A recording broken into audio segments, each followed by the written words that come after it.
You're about to fall asleep to a story almost no one tells anymore. Not a fantasy, not a fairy tale, but a real journey. One that stretched from the shores of the Mediterranean to the walls of ancient China. A road where silk shimmered in the sun, but blood dried quickly in the dust. This was the Silk Road, and you wouldn't have survived it.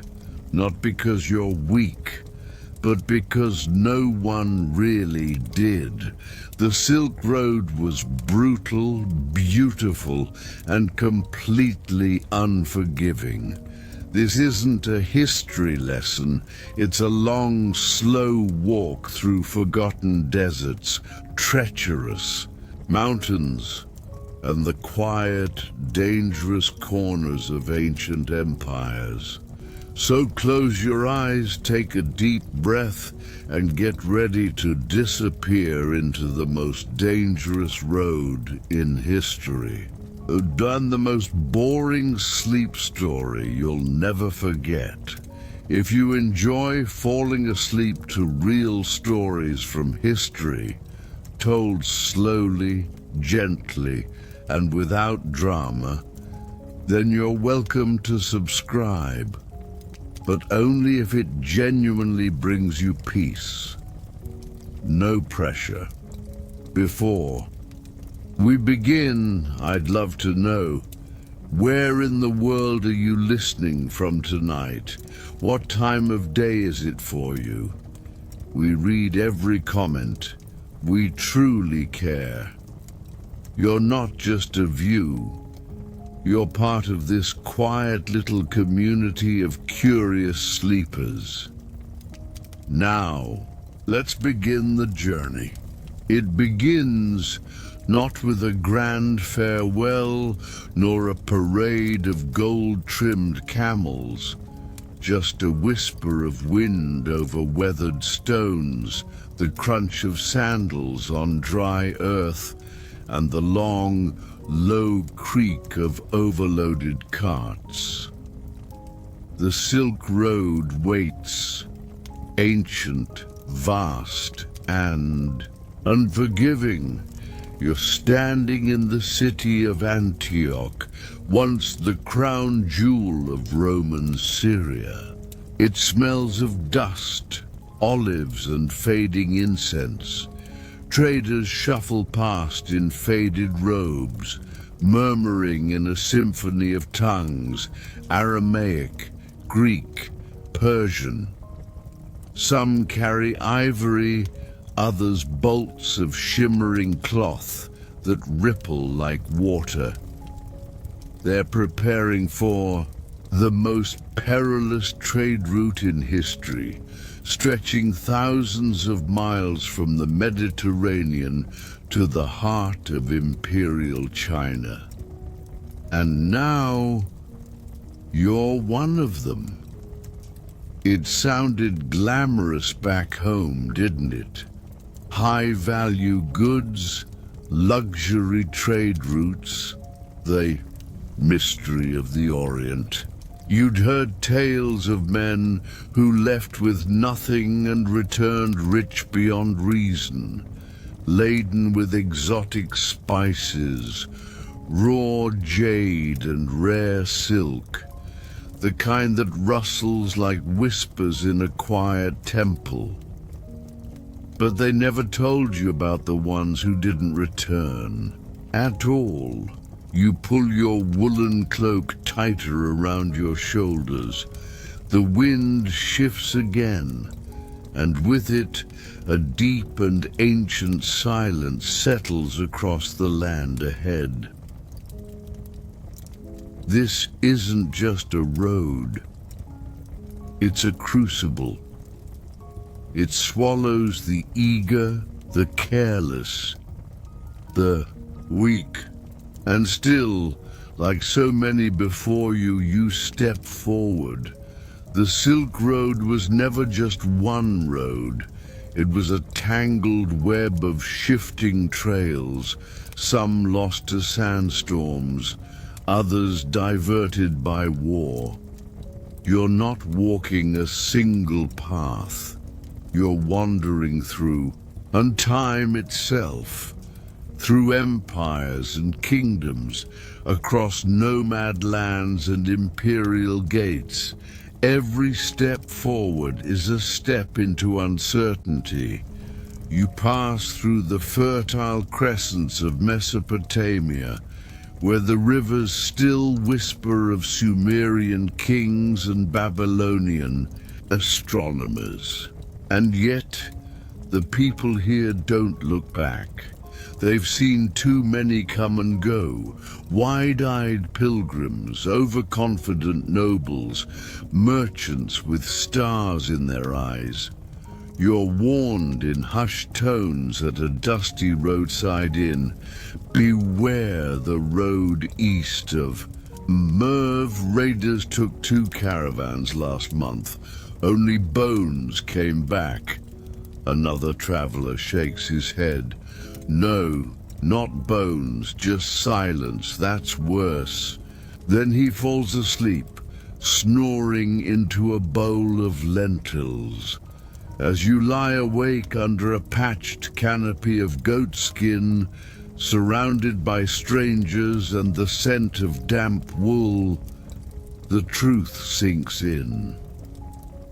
This road is older than kingdoms, older than reason, and it has always demanded a price. By day, the journey is scorching. The sun rains without mercy, beating down upon travelers like an unforgiving god. Sand gets into everything, your shoes, your throat, your soul. Your lips crack and your skin peels.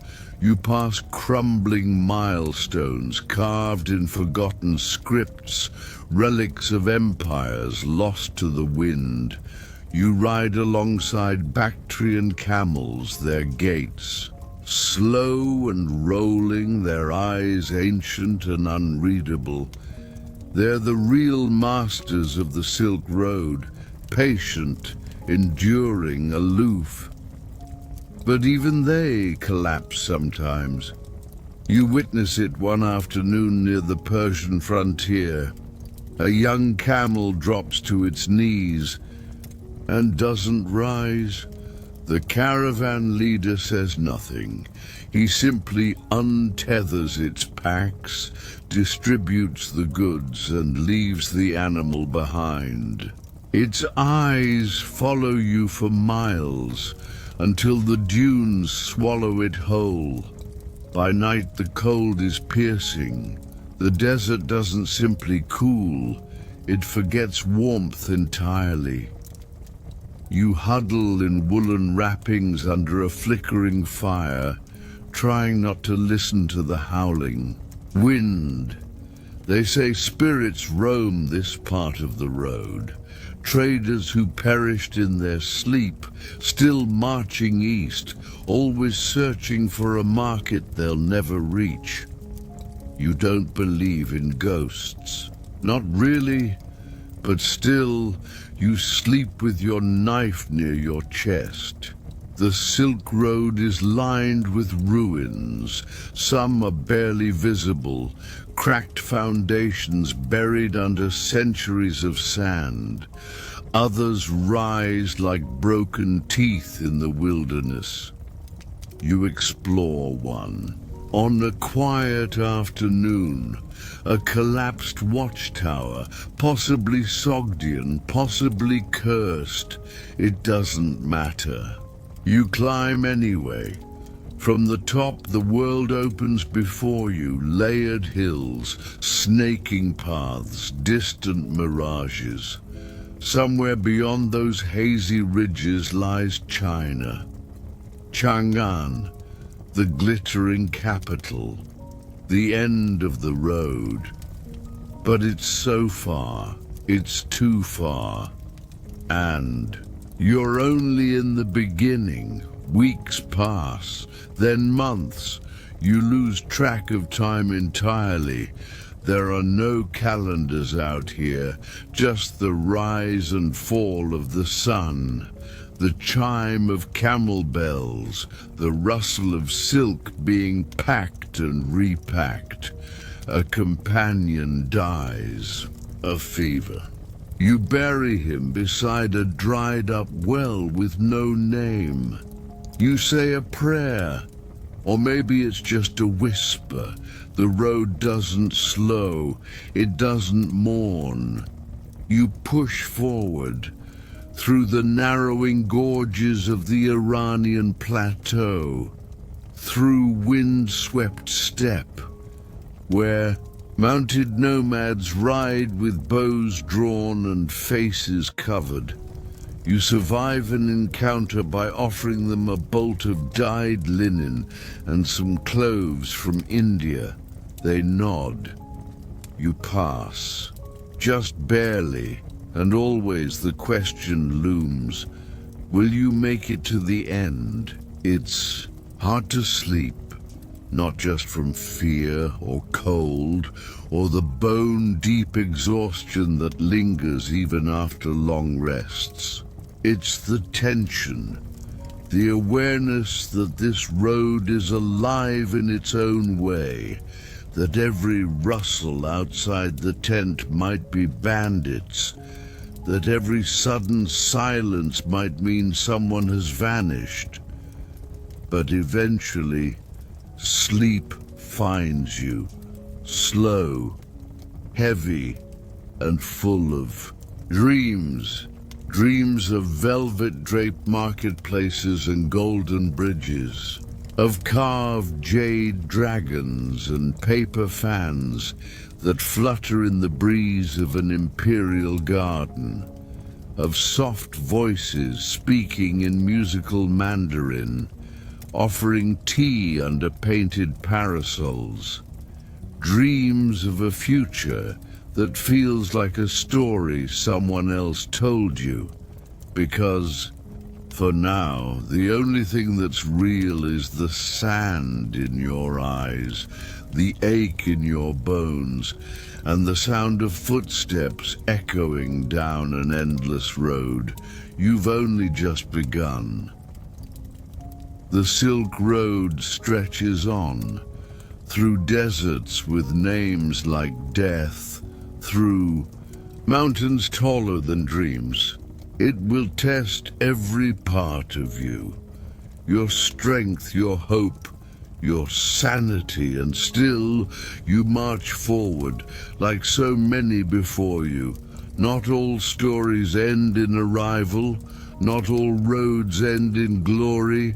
Some, like this one, are meant to be survived, barely, and when you finally reach the edge of the Taklamakan Desert, your next trial, you'll look back only once, at the western horizon fading in gold, and you'll whisper the truth every Silk Road traveler learns too late. There's no going home. Not really. Not after this. Let sleep take you now, if it hasn't already. The camels will walk without you for a while. The moon will guard your path until dawn, and when you awaken, you'll continue deeper into the heart of the Silk Road, where comfort is rare and survival is uncertain. But don't worry, we have many miles to go together.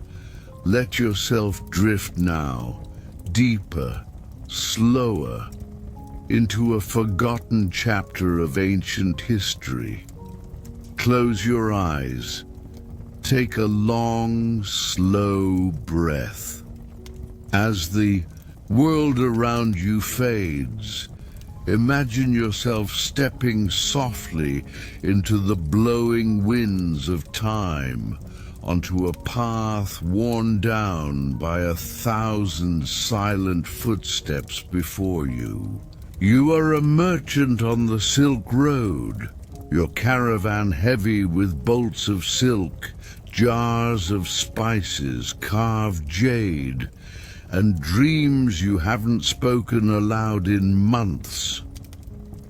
But tonight, there's something strange in the air. A dry heat, a low, eerie hum in the wind.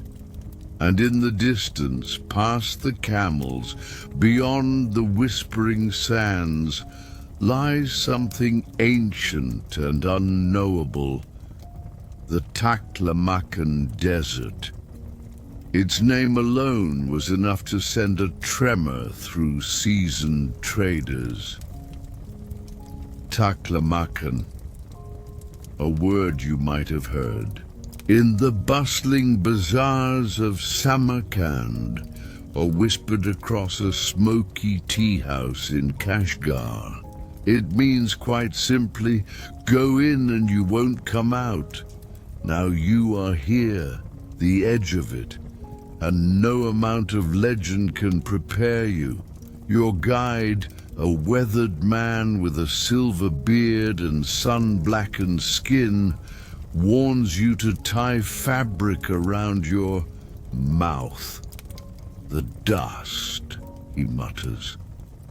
It gets in your lungs and never leaves. He glances at the sky. The sun is low, casting long shadows that stretch like fingers across the dunes. This is no ordinary desert. This is one of the most dangerous places in the ancient world. The Taklamakan was the largest desert in China and one of the most unforgiving on Earth. Stretching over 130,000 square miles, it wasn't a place where life survived. It was where it ended.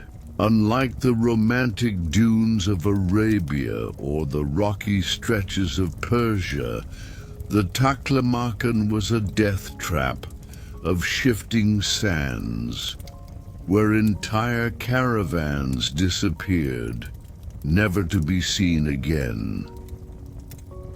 And yet, through this bleak and sun-scorched void, passed one of the most important trade arteries in human history, the Silk Road, a path of glory, luxury, wealth, and near certain peril. To cross the Taklamakan was not a choice made lightly. Many traders, especially those too poor to take the longer, safer route around the mountains, had no alternative but to traverse its brutal heart. You'd see their faces hardened by wind, their lips already cracked before the first dune. They carried with them dreams of profit, but also quiet prayers to unseen gods. You begin the trek at sunrise. The first day is difficult, but bearable. The sand is cooler underfoot. Camels grunt, but walk steadily. You drink sparingly from a goat skin. Water pouch, mindful that supplies are limited, and sometimes they run out. In the distance, heat shimmers off the earth like water. You blink, you see something, a city, towers. No, just another mirage. This too is part of the Taklamakan's cruel design. It toys with your mind. Many travelers reported hallucinations, visions of palm trees, villages, even their own homes appearing in the distance just before their collapse. These illusions weren't poetic. They were the final cruel joke of the desert, a false promise of relief that dragged the dying just a little further from hope. By the third day, the caravan begins to thin. One of the camels collapses, its legs buckle, and it groans once before. Falling still, the guide says nothing. There is no ceremony, you simply keep moving, because to stop is to die. But the Taklamakan holds secrets more chilling than thirst. As the sun sets on the fourth night, and your group huddles beneath wool blankets to escape the sudden cold, your guide tells an old story. His voice is quiet, meant for dreaming ears. Long ago, he says, there were cities in this desert, cities of scholars, traders, priests. They flourished beside rivers that no longer exist, and one day the sands rose and they vanished. You listen, drifting between waking and sleep. He tells you of Nia, an ancient city buried beneath the dunes, its wooden houses still standing when uncovered by archaeologists in the 20th century. Furniture, clothing, even letters written in lost tongues. They were frozen in time, swallowed, whole by the desert. Even now only fragments remain. You wonder how many more lie beneath your feet. The following morning, something changes. The wind grows stronger. It hisses across the dunes, lifting fine sand into the air. You cover your eyes. The sky darkens, not with clouds, but with dust. A sandstorm is coming, and there is nowhere to hide. When it hits, it is like a wall. You cannot see, you cannot breathe. The camels panic. One breaks its tether and vanishes into the blur. The others kneel, low and frightened. The guide throws himself to the ground and gestures for you to do the same. The wind screams. Grains of sand hit your skin like tiny knives. They wedge into your ears, your eyes, your teeth. You curl into yourself and pray silently to any god that still listens. When it passes, the silence is worse than the roar. You rise to your knees, coughing. The sky is clear again, a blank blue ceiling.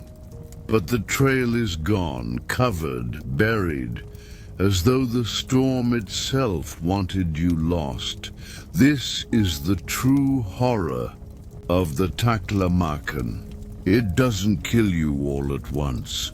It whispers you into oblivion.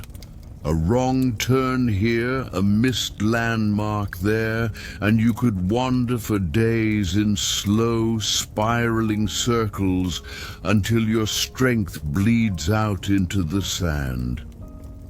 Some ancient travelers told tales of phantom cities, visible for a moment then gone, ghosts of caravans who never escaped. Others spoke of spirits that lured them deeper, farther from the path. Scholars today might say these were hallucinations, born of heat and exhaustion. But when you're in the heart of the Taklamakan, reality is a fragile thing.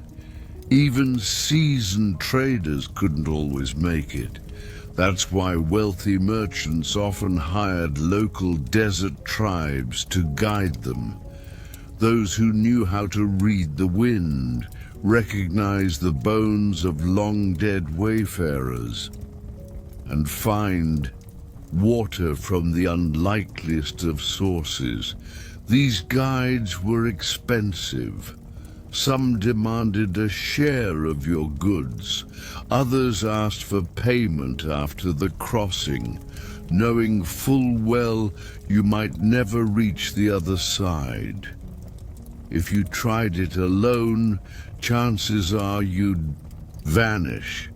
But even if you survived the storm, and the thirst, and the heat, you still had to contend with one more haunting reality. The Taklamakan was not empty. Far beneath the sands, at the edges of dried riverbeds and fossilized oases, archaeologists have unearthed perfectly preserved mummies, not of Egyptian royalty, but of ordinary people, merchants, shepherds, children, their hair intact, their skin suntanned but leathery, their clothes undisturbed. They died here centuries ago, but the desert kept them. One, known today as the Beauty of Lulun, was buried over 3,800 years ago. She still lies beneath glass in a museum, her gaze forever locked in sleep, her face peaceful, almost knowing. Perhaps she too walked this path. Perhaps she saw the same sand rise like waves around her, and perhaps, like you, she believed, if only for a moment, that she could make it across. And now you lie beneath the stars. The sand cools beneath your body. The fire is low. The camels grunt softly nearby, but you don't sleep easily because the desert never sleeps. It watches, waits, shifts its dunes like a living thing, erasing the footprints of the dead. And tomorrow, you must walk further, toward the horizon, toward the mirage, toward whatever lies beyond. You do not know if you'll make it. But for now, let the wind whisper you to sleep. Let the Taklamakan take you, if only in dreams. The sun hasn't yet risen, and already your boots are soaked through. You're somewhere high in the Pamir mountains, the ancient rooftop of the world, a desolate stretch of stone and silence that separates Central Asia from what feels like the edge of time itself. You've been walking since before dawn. The caravan master, a grizzled man with a long, ice-frosted beard and eyes like flint, nudged you awake with the butt of a staff. No words, just a grunt, a gesture toward the frozen trail. You followed. You always follow. This is the ancient Silk Road, after all, and you're just a small, soft part of it. You, a weary merchant with cracked lips, a dusty woolen robe, and a half-empty water skin that crunches with frost when you try to drink. You've heard this section of the journey described in stories. The high passes of the Pamirs, they said. A test of strength, spirit, and luck. No one ever mentioned the blisters, or the snow inside your boots, or the steady, shrill howl of the wind that sounds eerily like human voices when the sun dips too low. They definitely didn't tell you how badly you'd regret bringing cheese that can't survive the cold, or how quickly the thin air would rob you of breath. You feel it now, that lightheadedness, the whisper of a headache curling behind your eyes. That, my friend, is altitude sickness. And here on the Silk Road in the 12th century, there is no word for it, no remedy. No one understands what's happening inside your skull. Your companions will think you're weak, or worse, possessed. Some will simply say you're mountain sick, and then they'll keep walking, always walking. The caravan is slow, a line of figures bundled in layers of wool and yak hide, trudging forward like ants through the snow. Each step is deliberate, careful. The trail is narrow, winding through jagged boulders and steep cliffs that fall away into cloud-shrouded valleys. One wrong move, and you'll tumble into a ravine so deep your bones won't be found for centuries. You wonder if you'll be the next one to fall. Just yesterday, a porter slipped, his yak startled by a cracking icicle. He lost his footing near the edge.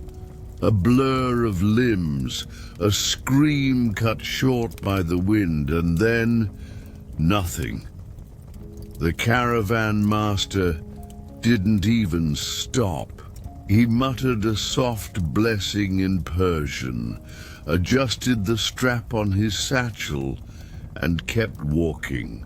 The Silk Road is cruel. And here, in the ancient mountain passes of the Pamirs, cruelty comes with a strange kind of beauty. The snow sparkles like crushed diamonds. Somewhere far off, an avalanche lets loose with a muffled roar. You feel the ground tremble under your boots for just a moment. Then stillness. Your yak snorts behind you. He's your only true companion now, a beast with matted fur, slow eyes, and a personality that seems more mule than ox.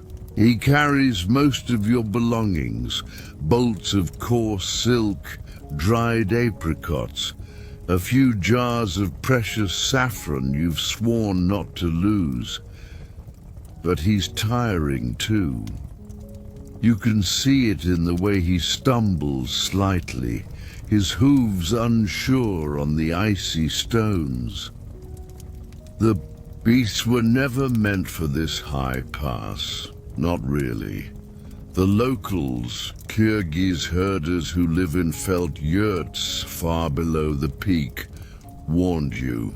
They told stories about exhausted yaks collapsing mid-journey, their hearts failing from the thin air. You didn't listen. There's always a price for arrogance on this route. The trail begins to rise again, and you feel it. The burn in your thighs, the rattle in your chest. You've been breathing faster, trying to suck in more air, but it doesn't help. Each breath feels like it's being stolen by the mountains themselves. Still, you walk, because there is nowhere else to go. Turning back means death. Stopping for too long means frostbite. The only mercy this place offers is the rhythm of the walk, the steady crunch of snow beneath foot and hoof, the lull of wind whispering over rocks shaped by centuries of forgotten footsteps. This, after all, is what ancient travelers endured, long before airplanes, before passports, before down jackets and Google Maps. They walked, they hoped, they suffered. The Pamirs are not kind to dreamers, but they are indifferent to everyone equally. Now the caravan pauses. A ridge looms ahead, an infamous point known as the Whispering Pass, where wind funnels through two peaks and creates a mournful hollow sound. Some say it's the voices of old traders who never made it out. You hear it now, soft, like sighs carried from some other world. A chill settles on your skin that has nothing to do with the cold. You glance at the traveler next to you. He's older, perhaps 60, with a face like worn parchment and a long scar down his left cheek. He doesn't speak your language, but he gives you a look, part sympathy, part warning. This pass has taken people. Everyone knows it. You adjust your scarf and move forward. The wind picks up, and for a terrifying moment the path disappears in a swirl of snow. Your yak stumbles again. You grab the reins, steady him. He groans low in his throat, but obeys.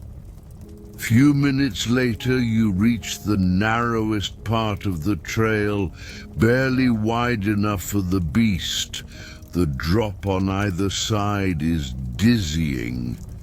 You dare not look down.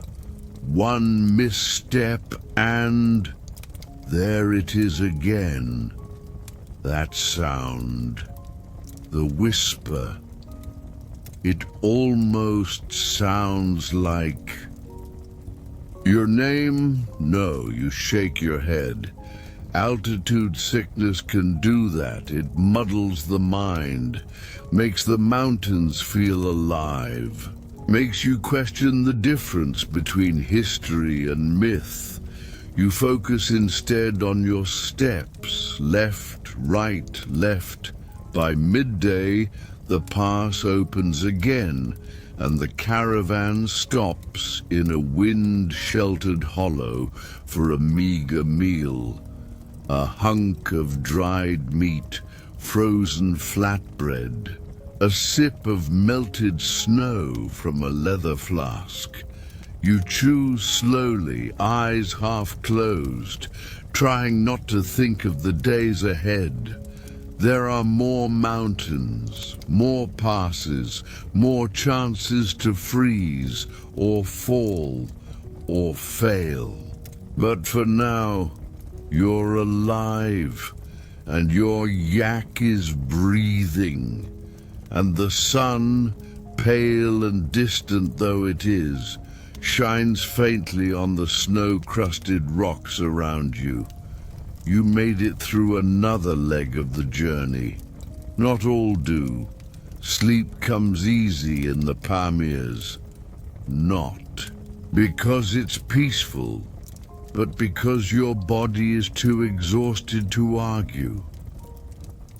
You curl under a worn blanket, the sounds of the caravan slowly quieting. Just the occasional grunt of a camel or the creak of a wooden wheel settling into the frost. The whispering wind returns, and somewhere beyond the edge of consciousness, you wonder, How many feet have walked this same path? How many traders, monks, and dreamers came this way chasing wealth, adventure, or escape? And how many of them, like you, realized only too late that the Silk Road takes more than it gives? But that's a story for another chapter. And for now you rest. Let the history fold around you like snowfall. Let the ancient winds cradle your thoughts and drift deeper into sleep. So you finally joined a caravan. After days of negotiation and no small amount of silver, you've bought your place. Wedged between a leather-skinned merchant from Sogdiana and an old woman from Nishapur who appears to be smuggling jars of fermented milk under her cloak. This is it, your ride to the riches of the East.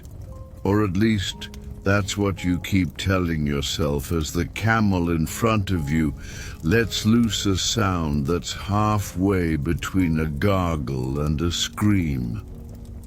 The Silk Road, it sounds so beautiful in name, so poetic, so inviting. But tonight, you learn what caravan life really means. The first thing you'll notice is the smell. It isn't the gentle drift of spices or incense like they promise in travel stories. No cinnamon or saffron tonight. Instead, the air is heavy with sweat, unwashed leather, and the deep, rich stench of camel dung that never quite goes away. Camels, after all, are your lifeline. Grunting, groaning ships of the desert that carry water, salt, textiles, and human cargo across thousands of miles of brutal terrain. And they stink. So do you now. There is no privacy here, no hot bath waiting. Behind a silk curtain, if you're lucky, you get a cold splash of water from a cracked clay jug at a campsite by the fire. If you're unlucky, you're sharing your sleeping space with fleas, sand lice, and that one child who keeps screaming in 3 languages. You thought there'd be majestic sunrises over the mountains. And there are, yes. But you're always too tired to appreciate them, because your nights are full of noise. The caravan doesn't sleep quietly. Babies wail, their cries echoing in the night like ghostly alarms. Old men snore in wet, rattling bursts, each cough a grim reminder of how many diseases drift through these camps. Traders argue over wool weights and silk measurements by firelight, sometimes breaking into shouting matches in half a dozen dialects. A fight broke out 3 nights ago when someone claimed another man's goat had eaten a valuable papyrus scroll. The goat won. Now imagine all of that, every night, for months on end. By the 3rd week, you've learned to sleep with one eye open and your boots on. You've also learned how to keep your possessions close, because petty theft is common, especially once the caravan grows in size and splinters into subgroups. One night, you may sleep beside a scholar translating Buddhist sutras from Sanskrit into Yiga. The next, you find yourself next to a horse trader with a dagger tucked visibly into his sash. The people you meet are unforgettable. There's the Persian spice merchant who tells stories of sea monsters and claims his family once dined with a king.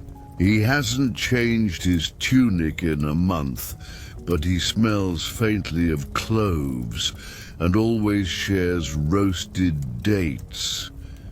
There's the young boy from Bactria, no older than 10, who tends the camels and sings songs in a voice that floats above the clatter of hooves. And then there's the woman with no name, always veiled, always watching. No one knows where she came from, but she carries a pouch of jade stones and wears boots far too fine for a common traveler. You don't speak their languages, not all of them, but you learn the language of the road. A tilt of the head, a snap of the fingers, a low whistle to get a camel to move. You learn the rhythm of the days, break camp at sunrise, walk until the sun reaches its cruelest height, rest in shade, walk again until stars crown the black sky, and always, always, the noise. The bells around the camels' necks jingle incessantly. The creak of wooden carts drowns out your thoughts. The yells of drivers cracking whips and shouting in Turkic, Arabic, Chinese. Sometimes the silence is worse. You recall one evening just before dusk, when the caravan paused beside an old abandoned way station in the Gobi. The travelers grew quiet. The camels refused to approach the old well. No one said why. But that night, the fire burned low, and even the loudest of the traders whispered as if not to wake something. That was the night you saw the bones. Old bones, weather-bleached, half-buried in sand. A warning, perhaps, or a reminder. The silk. Road does not suffer the weak. Food is another lesson in humility.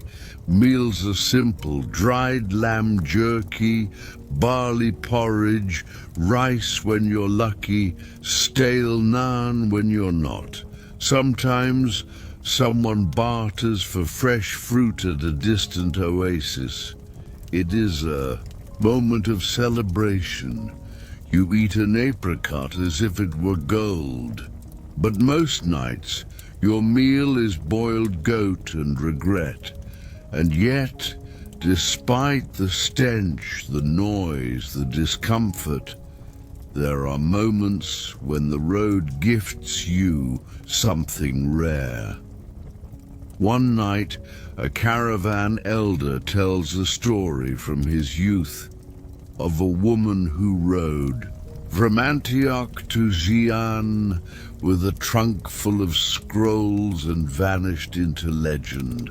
Another night, you trade a silver ring for a hand-drawn map that shows a shortcut through the salt flats. Dangerous, yes, but faster. Maybe.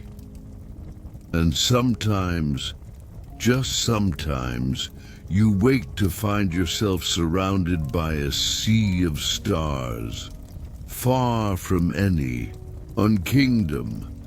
And for a few minutes it feels like the sky belongs only to you. Then a camel steps on your foot, and reality returns. Caravan life was not built for comfort. It was built for survival.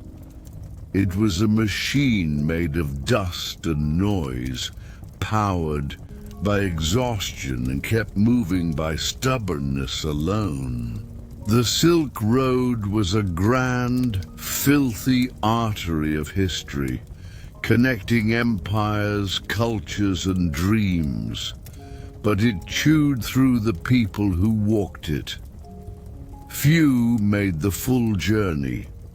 Fewer still returned. As you lay down tonight on your frayed wool blanket, one ear pressed to the hard earth, you hear the sounds again, the breathing of camels, the rustle of traders unpacking their goods, a lullaby hummed in a foreign tongue, a quiet weeping, someone mourning a lost brother or maybe just a broken sandal.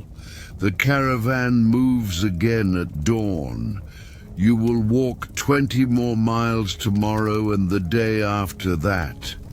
Your feet already ache, your throat is dry and you haven't washed in weeks. But you're still here, still walking, still surviving, barely.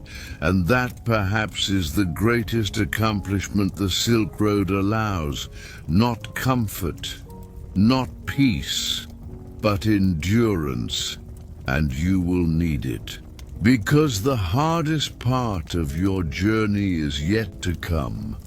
The night falls slowly across the dry, cracked earth of the ancient Silk Road. Your caravan has stopped for the evening. The camels huff softly, kneeling down into the dust, their loads creaking. Under the weight of silks, spices, and ceramic wares, destined for faraway cities with names you can't yet pronounce. The sun, just a dull coin now on the horizon, drips behind the sand-colored hills, casting long shadows that blur into the deepening night. You are tired, bone-tired. Your joints ache from riding all day. Your ears still ring with the plodding rhythm of hooves, the rustling of fabric, the grunts of laborers. And yet, you cannot sleep. Because even as you settle near the fire, wrapping a woolen shawl around your weary shoulders, you remember what your guide whispered earlier beneath his breath as the caravan passed the crumbling remains of an old way station. He said this stretch of the road, it's cursed. He didn't mean ghosts. Not exactly. No, he meant them, the ones who watch from the shadows, the ones who wait until you believe you're safe, the bandits, the raiders, the warlords, the real rulers of the Silk Road. Despite what you may have read in dreamy travel journals or heard in classroom lectures, the Silk Road was never just a peaceful route for exchanging goods and ideas. That's a fantasy. The truth is, this road was forged in blood, in theft, in endless fear, because no matter how careful you were, how experienced your guide, how armed your guards, there was always someone watching, just beyond the hills, just behind the next rock. Someone who wanted what you had, and more often than not, they took it.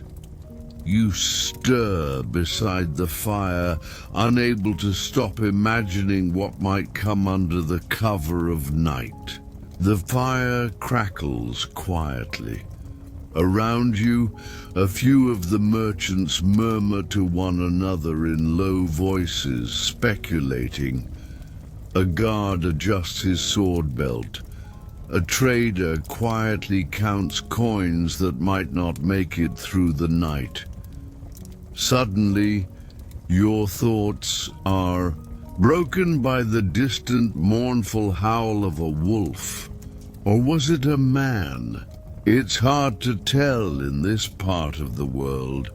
You're on edge for good reason. You're traveling through what is now part of modern-day Afghanistan, near the rugged Hindu Kush mountains.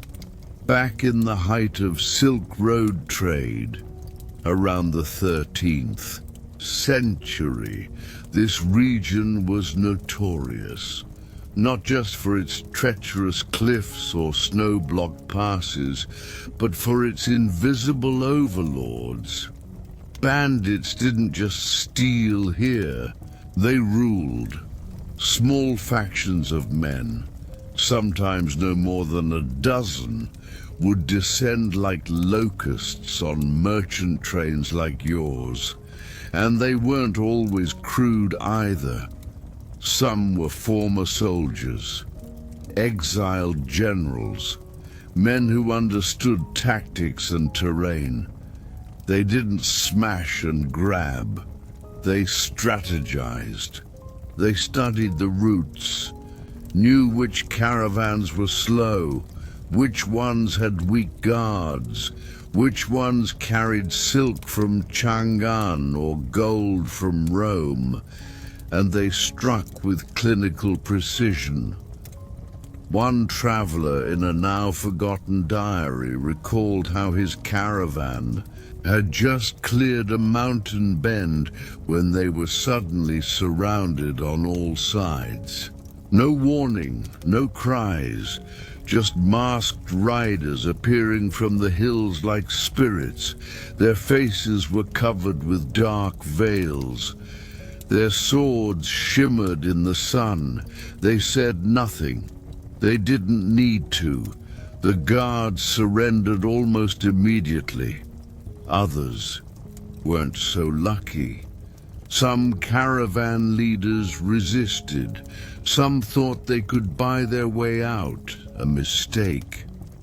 Warlords in these parts were often cruel, driven not by greed, but by revenge, or simply the joy of domination. Some took prisoners. Some took everything. It's why traders often traveled in large convoys. Safety in numbers was the only defense, though even that wasn't guaranteed. Some warlords controlled whole stretches of the Silk Road like personal kingdoms. They taxed passing merchants, calling it protection. Refuse to pay, and you might find your wheels shattered, your animals slaughtered, and your cargo vanishing into the hills, never to be seen again. Others offered fake hospitality, smiling hosts in desert outposts who welcomed tired travelers with wine and warmth, only to drug their drinks and plunder their wagons as they slept. You shift again under your shawl, half expecting one of these stories to replay in real life. Tonight, by the 14th century, the road's golden age was already fading. But the bandits, they remained. They were the final inheritors of the Silk Road. When empires rose and fell, when kings signed treaties or launched conquests, none of it mattered to the bandits. The road was theirs.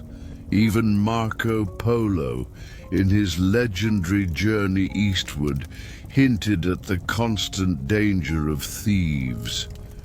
He described nights of sleeping lightly, a hand always on the hilt of his dagger, of losing men and goods, of barely surviving encounters. In the night, you close your eyes and imagine it now, how he must have felt, that mixture of awe and terror, knowing that one moment he was witnessing the wonders of the Mongol Empire, and the next he might vanish into the sands, just another nameless victim of an ambush. Tonight your caravan sleeps in a tight circle. The camels are restless. The guards take shifts, squinting into the dark, ears perked for any sound that doesn't belong. But out here, it's hard to tell what belongs. A rustle in the bushes, just the wind. A glint of light on the hill, just moonlight or something else. The tension makes your eyelids heavy, but your mind won't rest. You think about the merchant in your caravan with the bolt of blue silk from Xi'an. He said it was worth a year's wages. What would a bandit do for that? You think about the guide who walks with a limp. He told you he once escaped an ambush, but only because he left everything behind, even his brother. And you think about what you'd be willing to leave behind if it came to that. Would you run, fight, hide, or would you simply surrender, praying they leave you alive? It's in this fragile stillness that the deeper truth of the Silk Road reveals itself, not just as a trade route, but as a corridor of risk and survival. A long, shifting artery that pulsed not only with gold and knowledge, but with danger at every mile.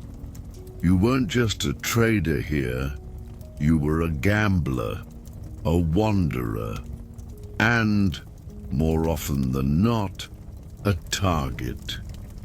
You hear footsteps crunching nearby, just a camel shifting its weight. Nothing more. Still your heart jumps. You pull your shawl tighter, burrowing down into your blanket, hoping for warmth, for peace, for a night without incident. The wind whistles across the dunes, dry and cold. Somewhere out there, someone might be watching. But for now, just for now, the fire is still glowing and your caravan sleeps on. Let your eyes grow heavy now. The desert winds have died down. The caravan bells, once so loud and constant, now jingle faintly in the distance.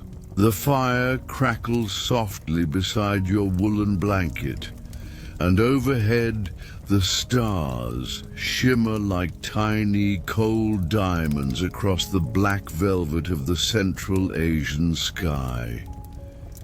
You've made it this far. You've crossed dunes and peaks, salt flats and borderlands. But tonight, something is different. The mood around the camp is hushed.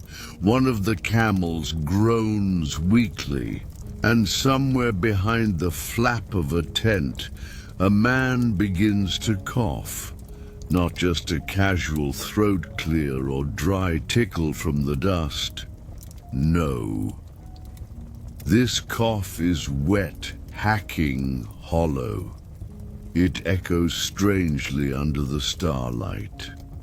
A moment later, a second voice joins. Him. Another cough, then a third. The Silk Road was many things, a highway of culture, commerce, diplomacy. But it was also the world's first great superhighway of disease. Trade, yes, there was plenty of that. Spices from India, silk from China, glassware from the Mediterranean. But wherever people moved, disease moved faster. The bacteria and viruses didn't need visas, didn't ask for lodging, and didn't pay customs duties. They slipped in silently, on, flea-ridden rats in the breath of a tired trader, in the water of a shared skin, and for travelers like you, far from home with no doctors and no way back, a simple fever could become a death sentence. The whispering winds of illness in the year 1347, long after the Silk Road had matured into a sophisticated web of routes, a Genoese trading ship pulled into a port on the Black Sea. The sailors on board were already dying, their bodies covered in blackened boils and fevers that boiled the blood. The Black Death had arrived in Europe, but it didn't start there. Long before it ever reached the West, the bubonic plague, Yersinia pestis, traveled silently along the Silk Road. Historians now believe it may have emerged in the East, perhaps among the marmots of the Mongolian steppes. When Mongol armies rode, the plague rode with them. When caravans passed through the oases, the fleas leapt from camel to pack, from cloth to skin. You lie there now, under the wide night sky, in a time centuries before modern medicine.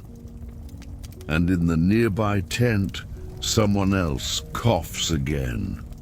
Worse, this time raspy, desperate. That's the terrifying thing about the Silk Road. No matter how far you traveled, disease always arrived before you did. Caravan of contagion. In the close quarters of a moving caravan, it was impossible to keep distance. Merchants, animals, guards, scribes, translators, they all shared the same water, the same food, the same dust-covered blankets. Even royalty was not immune. In the 14th century, members of the Yuan dynasty in China, the descendants of Genghis Khan, fell to mysterious fevers that spread rapidly from the western provinces.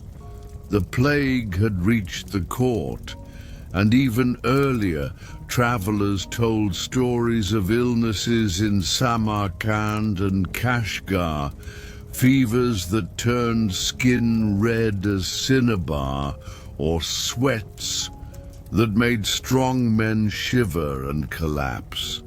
There were no hospitals here, no isolation wards, no antibiotics, just herbal poultices, whispered prayers, and the thin hope that tomorrow you would wake up feeling better.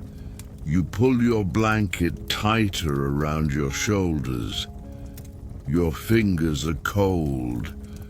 Or maybe it's just the night air, right?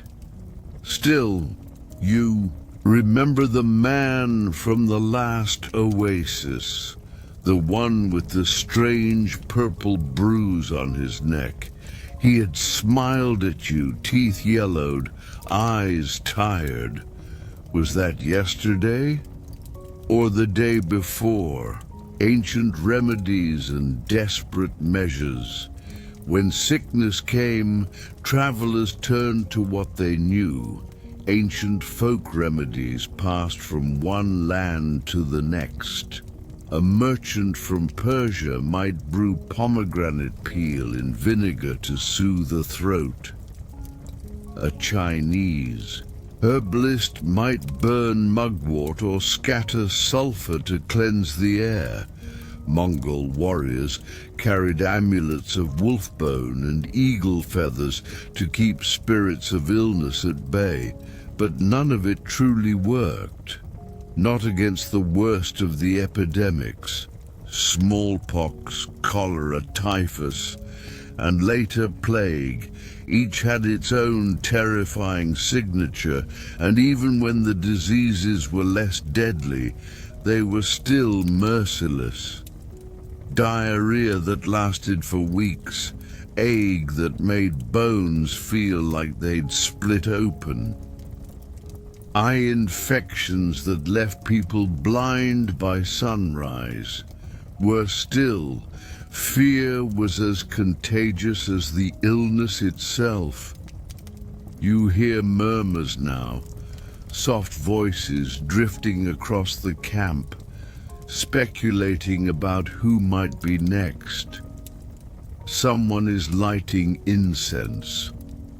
Someone else is sharpening a dagger just in case the fevered man becomes violent.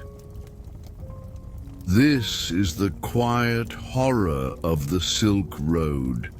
Not the storms, not the bandits, but the slow, invisible march of disease.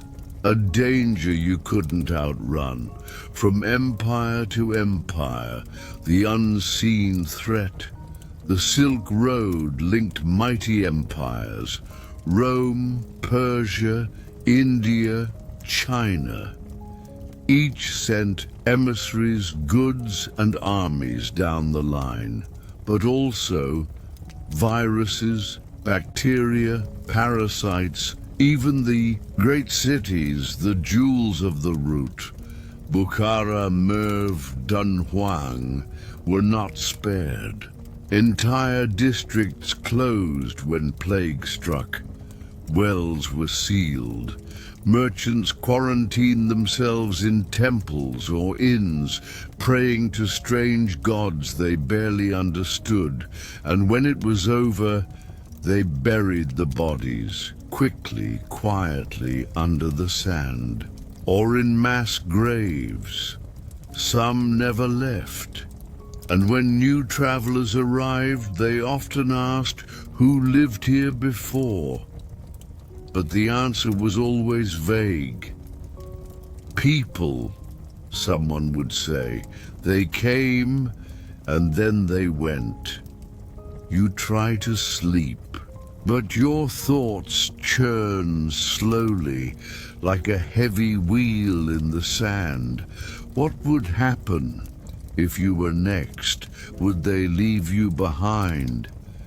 Bury you in the dunes with your satchel and your silk? Or would they push onward, muttering your name only once, before the wind carried it away? No one came to the Silk Road expecting to die of disease, but many did, not because of war, not because of starvation, but because the ancient world knew how to move people long before it knew how to heal them. The slow fade into fever. The fire is fading now. The coughing has stopped. But is that good or worse? The night stretches long, endless and heavy. Your camel shifts slightly beside you, its sour breath steaming in the air. You feel tired, so tired. But is it just exhaustion?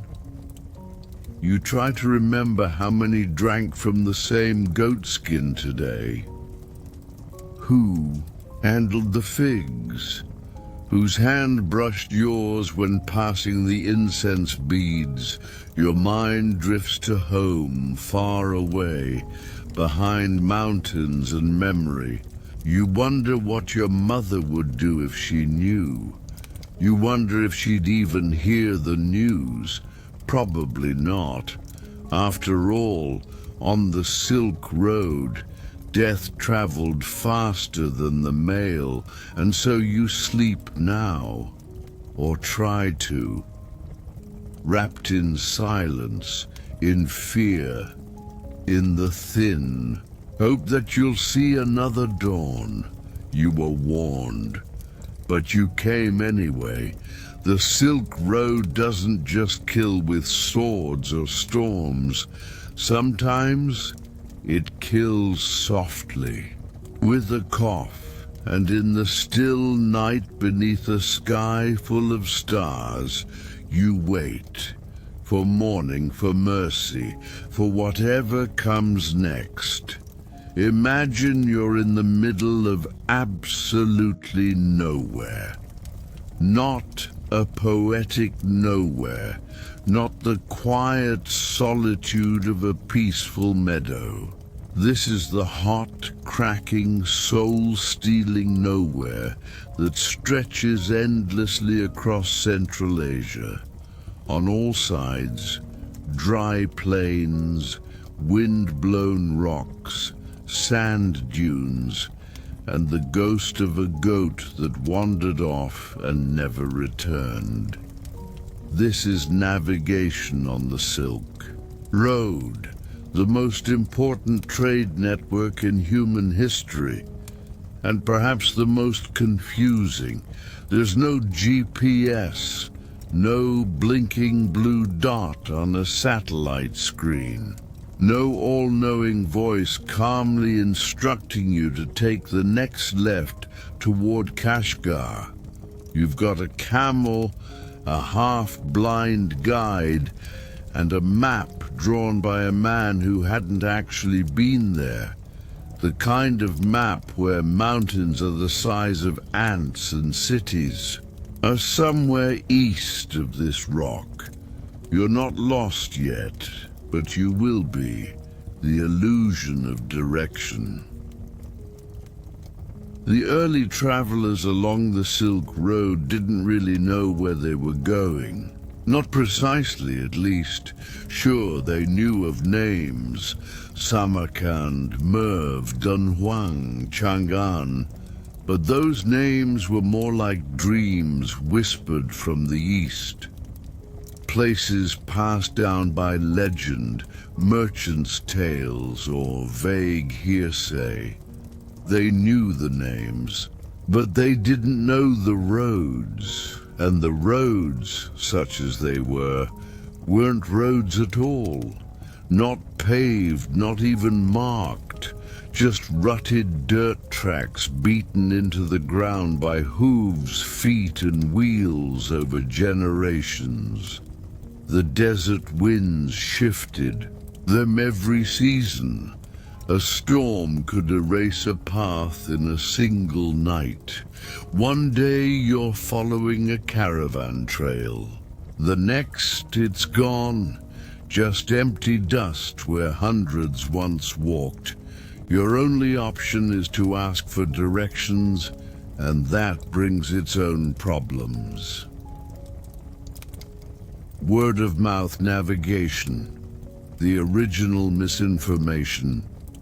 Highway in the ancient world, there were no travel. Vlogs, no TripAdvisor, no helpful signs in 5 languages. Instead, people relied on word of mouth. A camel driver might tell you the next oasis is 3 days away.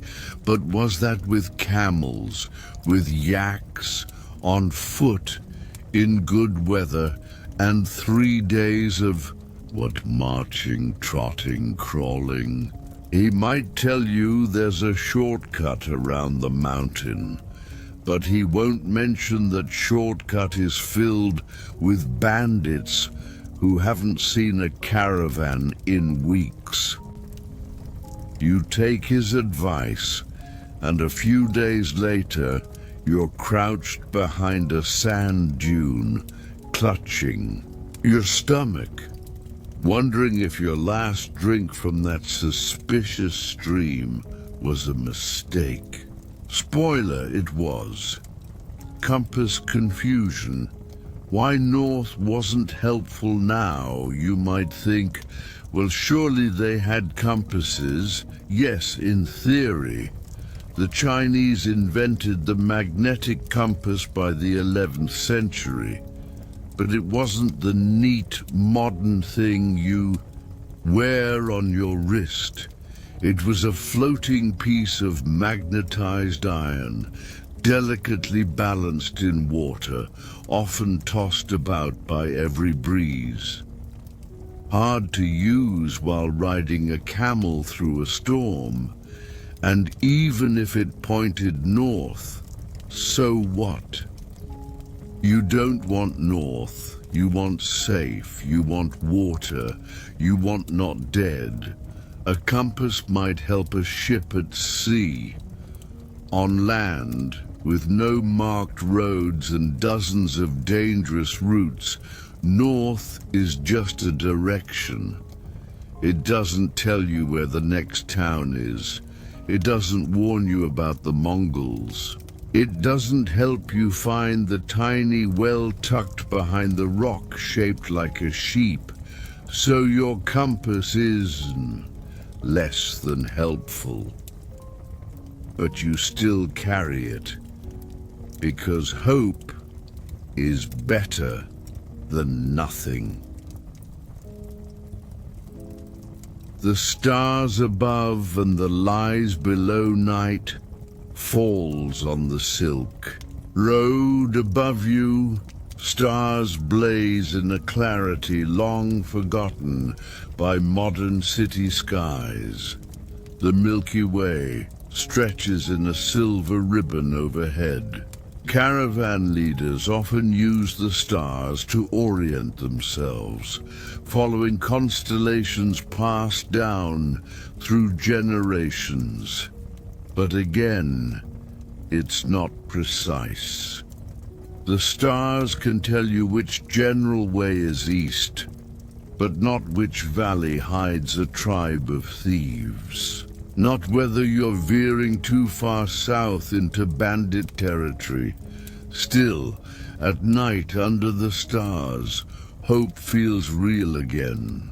Even if your feet are blistered and your water is warm, you think of home, of the promise of silk, spices, precious gems, and the fortune waiting at the end of this brutal road. You think of Chang'an, the glittering city that merchants call a paradise. You fall asleep dreaming of streets paved with gold, but dreams are dangerous, mirages and memory games. In the blinding heat of the day, the road plays tricks. You see an oasis.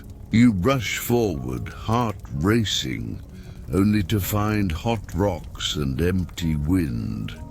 You remember a landmark the old man told you to look for, a tall tree with 3 branches, but there are dozens, each slightly different, or maybe the wind snapped one in. Half last season, navigation becomes a game of memory and chance, like following a story told by someone who misheard it from someone else. With every step, confidence fades, and still you walk, because to stop is worse. A wrong turn could mean death. It didn't take much to die on the Silk Road. One wrong turn could send you deep into the Lop Desert, where the sands stretch for miles, and no birds fly. One missed landmark could steer you away from the only known water source for 100 miles. The stories of lost caravans are everywhere. Entire groups simply vanished. swallowed by storms, starved in the cold, or tricked by false routes.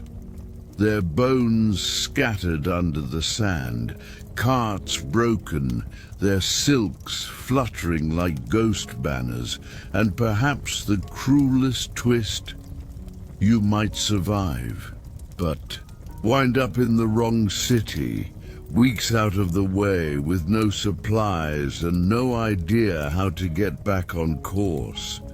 By then, even your camels give up. The cartographer's curse: you meet a man in a village. He offers you a map for a price. It's old, weathered, ink-smudged, edges curling like ancient leaves. Cities are marked in careful calligraphy, mountains drawn with sweeping strokes. It looks promising, but what he doesn't tell you is that it's 40 years out of date. 2 of the cities were burned to the ground. The river on the left dried up.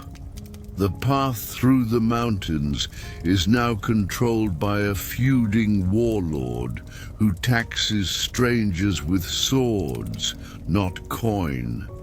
Still, you take the map, because even a bad map feels better than none. Because hope, once again, is all you have. The emotional weight of getting lost. It's hard to explain what it feels like the moment you know you've taken a wrong turn. There's no panic, not yet. Just a soft tightening of the chest, a glance back over your shoulder, a wondering, did that hill look like that before? The air feels heavier.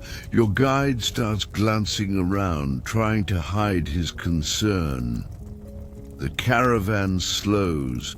Whispers ripple through the group. You pass a skull in the sand. Was it always there? No one speaks, because saying it aloud makes it real. You are lost, the long road ahead, and so you keep moving. Not because you're confident, but because to stop is to give up. Because even if the map is worthless, and the compass spins with confusion, and the stars whisper lies, there's still a road of some kind, and it may lead you to Bukhara, to Khotan, to the edge of the known world, or it may lead you nowhere. But you walk it anyway, because that's what travelers do. And as the sun slips behind the endless dunes, the sky blushes with the final light of the day, and the stars once more reveal themselves like old friends. You rest, breathing slow, dust in your hair, the road humming beneath your dreams. The Silk Road is long, and tomorrow it will try to kill you again. But for now, sleep.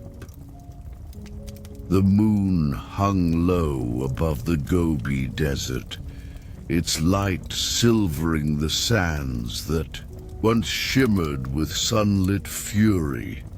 A chill had settled in, the kind that clings to your bones, no matter how tightly your cloak is drawn.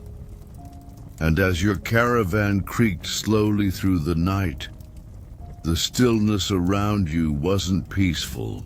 It was watchful.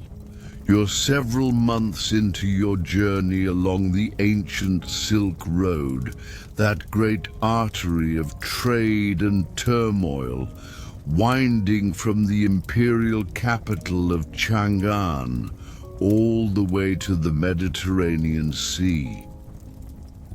You've survived the dust, Storms of Dunhuang, the treacherous cliff paths of the Pamirs, and even the heat-sickening sun of the Taklamakan. You thought the worst was behind you. But tonight, something different lingers in the air. A soft tension, an unseen weight. Then just beyond the next bend in the canyon road, you hear it. Not the howl of wolves, not the whisper of desert wind, but the clatter of hooves. Mongols, not an army. Just 5 horsemen, but that's enough. Their horses are lean and alert, wearing small bells that jingle eerily in the moonlight. Their riders are dressed in lamella armor, patched in places, worn in others, but their expressions are unreadable. One has a bow resting across his lap. Another wears a curved saber at his hip. Their eyes scan you, your caravan, your camels, counting. Your goods, your people, your weaknesses. The lead Mongol raises a hand, halting your caravan with a single gesture. No words, just presence. And so begins another lesson in why Silk Road survival wasn't about courage. It was about tribute. You see, the Mongols were many things. Ruthless, brilliant, terrifying, but above all they were meticulous. They didn't just conquer territory, they administrated it. And during the height of the Mongol Empire, under the reign of the legendary Kublai Khan, the Silk Road became, in theory, safer than it had ever been. That safety came with a price. It was known as the YAM system, a vast network of relay stations, watchtowers, and supply posts. Mongol riders galloped between them, delivering messages faster than any kingdom had thought possible. But these stations weren't just for couriers. They were checkpoints, collection points, surveillance tools. If you were lucky enough to possess a paisa, a gleaming metal tablet issued by the Khan himself, you could travel freely, demand shelter, even requisition horses. But you don't have a paisa. You have goods, which means you pay. The Mongol riders speak little, but one of them dismounts and inspects your caravan. You bow, not too deeply lest they think you're mocking, not too shallow lest they think you're defiant. You offer a bundle of silk, a jug of fine Persian wine, and a silver coin stamped with the face of a long-dead caliph. The Mongol takes it all and says nothing. Protection, he seems to imply, is not a favor. It's a fee. They ride off as silently as they came, leaving you with your heartbeat in your ears and your caravan 3 parcels lighter. You've survived for now. But it won't be the last encounter. The Mongol Empire, which at its peak stretched from Korea to Eastern Europe, didn't just open trade routes, they absorbed them. They swallowed entire cities and imposed a harsh new order on the chaos of the ancient trade world. Bandits were crucified, tribes were absorbed, and governors replaced with Mongol appointees loyal to the Great Khan. Travelers like you might marvel at the scale of the roads, the protection offered, the uniform coinage, the relative peace. But the Pax Mongolica, the so-called Mongol peace, was built on bones. There are stories, quiet, rarely spoken, of merchants who failed to pay, who looked a Mongol soldier in the eye a beat too long, who questioned the tax at the wrong checkpoint. Some were robbed, others vanished. Entire caravans dissolved into dust on the road, like footprints swallowed by wind. And yet the world came. Anyway, Persian scholars, Indian mathematicians, Venetian traders, Arab astronomers, they all came, drawn by the magnetic promise of wealth, knowledge, and cultural exchange. The Silk Road, after all, wasn't just about silk and spices. It carried stories, technologies, religions, even plague.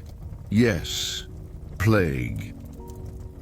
The Black Death, one of the most devastating pandemics in human history, is believed to have spread westward from Mongol-controlled territories. In fact, some accounts claim the Mongols, during the siege of Kaffa, catapulted plague-ridden corpses over the city walls, a dark twist in the tale of trade. Imagine that for a moment. A road that could connect civilizations and doom them. But we're getting ahead of ourselves. Tonight, you must sleep. Your caravan settles into camp beneath a cliffside overhang. A small fire crackles. The camels grunt in their sleep. You wrap yourself in a wool blanket, but your mind drifts. You remember the look in the Mongol's eye, not cruel, not kind, just calculating. The look of a man who has seen 10,000 faces pass through this road and forgotten all but a few. And you wonder, will you be one of the remembered? Will your journey be one of success? Or will you join the ranks of the nameless lost? Another whisper in the wind, another story carried on the breath of the desert. Sleep takes you slowly. The fire dies down. Stars stretch endlessly overhead, blinking with cold indifference. Somewhere far off, the jingle of a horse's bell echoes again. The Mongols are always watching, and the Silk Road always takes its due. The sun rises slowly over the ancient city of Samarkand, its first golden rays slipping across the domes and minarets like warm silk. You awaken to the distant call of morning prayers, a gentle echo against the dusty walls of a roadside inn. Your body aches from another night spent on straw matting, your bones stiff from weeks of riding across harsh terrain. But today feels different. There's a buzz in the air, a soft electric excitement. You're finally here, the heart of the Silk Road, the fabled crossroad where East meets West, where traders from China, India, Persia, and Byzantium mingle in a dazzling dance of commerce and culture. As you step into the crowded alleyways of the Bazaar, your senses are overwhelmed. You pass under a stone archway, its surface carved with centuries of soot and time. Ahead lies a tapestry of noise, scent, and movement, a marketplace that never truly sleeps. Bright silk banners flutter overhead, suspended like flags from long-forgotten empires. The smell of sizzling lamb on open grills intermingles with the perfume of rosewater, crushed mint, and saffron. A flute trills somewhere nearby, accompanied by the clink of coins and the low hum of negotiations in languages you do not understand. A merchant in a cobalt blue robe waves to you eagerly.